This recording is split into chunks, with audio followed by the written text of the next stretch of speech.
Денис һәм Олеся нефтчеләр бәйрәмен бердә калдырмый. Быел аларга бала арбасында ятучы нәни Леонид та кушылган. Бөтен гаиләбез белән килдек. Тормыш иптәшем 3нче нефть һәм газ чыгару цехында мастер булып эшли. Шуңа да бергәләп килдек. Идарә җитәкчелеге яшьләргә гел булышып тора. Шуңа да рәхәтләнеп эшлибез. Теләп гаилә корабыз. Киләчәгебез өметле. Барысын да бәйрәм белән котлыйм. Бала чагалар бәйрәмдә бик күп иде. Тырышып эшләгән әти-әниләренә ял ясаган идарә җитәкчелеге алар турында да онытмый. Быел да нефтчеләр һөнәри бәйрәмнәрен лайыклы күрсәткечләр белән каршылый.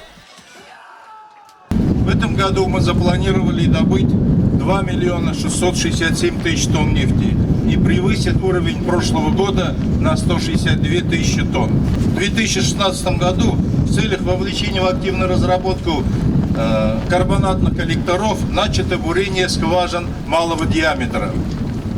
Первые результаты обнадеживают.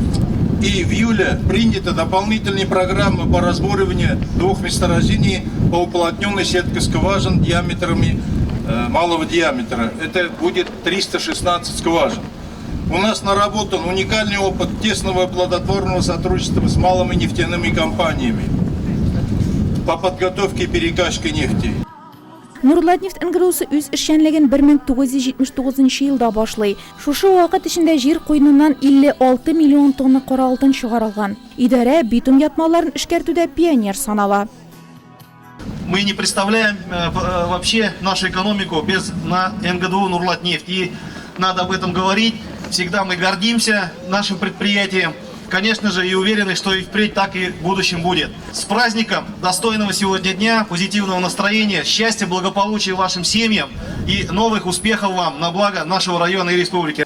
Моннан тыш идарә киң кылачлы социаль эш алып бара. Шәһәр районга күрсәтелгән матди ярдәм нәтиҗәсе Нурлатның инфраструктурасы яхшыртуга китерде. Балалар ялы үсеше өчен тудырылган шартлар шуларның иң кыйммәтлесе. Моны чара кунагы да бәяләп үтте.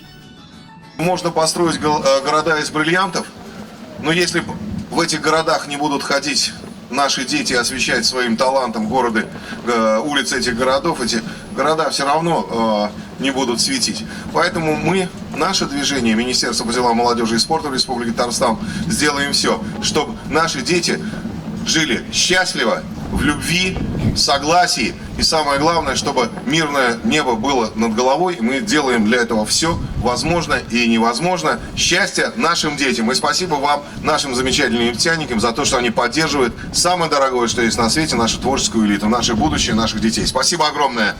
Алда бүләкләү тантанасы. Татарстан Республикасы сәнәгать һәм сәүдә министрының мактау кәгазьләре, рәхмәт хатларын нефтчеләр шатланып кабул итте. Я работаю 29 лет будет. Мин 29 ел эшлим. Башта ППД операторы булып эшләдем. Хәзер нефть чыгаруда. Эшем бик ошый. Берничә хезмәткәр бүгеннән башлап мактаулы нефтче исемен йөртәчәк. Шатланам инде үземнең эшләгәнемне дәрәҗәгә күтәргән өчен. Аллага бик зур рәхмәт. Бала чактан ук минем кыял шул техникага тартты. Мин үзем эшләдем. Баштан бульдозерда армияга кайткач, аннан 82 елдан крандыга утырып 30 ел эшләдем. Хәзер сесарым булып эшлим. 2 елга инде исән сабылсак пенсиягә китәм. Алайда эшчәнләшергә тырышырмын.